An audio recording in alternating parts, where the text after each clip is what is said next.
عورت کا زندگی کا پہلا مرحلہ جو ہے جب وہ اپنے ماں باپ کے گھر میں ایک بیٹی کی حیثیت سے ہوتی ہے،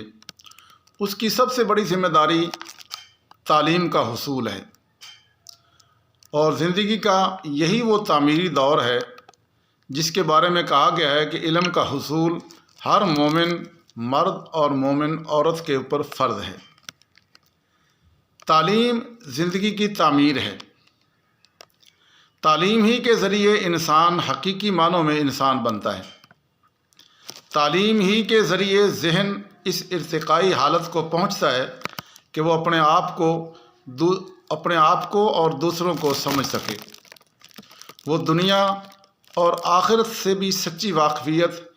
تعلیم ہی کے ذریعے حاصل کر سکتا ہے۔ وہ مراحل حیات میں کھلی آنکھ کھلے ذہن کے ساتھ داخل ہو اور صحیح طور پر اپنی ذمہ داریوں کو ادا کر سکے۔ اگر کسی بندے کے پاس یہ تعلیم نہیں ہے تو وہ اپنی زندگی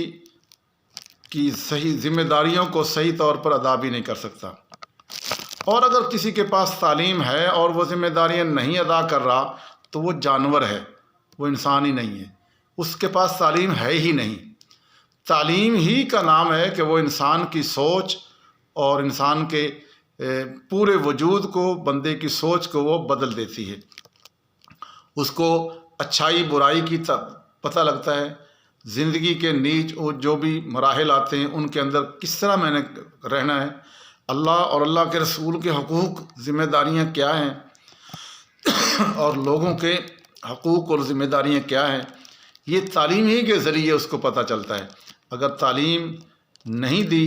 بچی نے، بیٹی نے تعلیم حاصل نہیں کی یا کسی بندے نے نہیں تعلیم حاصل کی تو سمجھو اس کی زندگی ایسے ہی برباد ہو جائے گی۔ حقیقی ضرورت یہی ہے کہ انسان کو تعلیم بہت ضروری ہے، اور عورت کے لیے خاص طور پہ اسی لیے کہا گیا کہ عورت ایک بچی کو، ایک بیٹی کو تعلیم دلانا پورے خاندان کو تعلیم دلانا ہے۔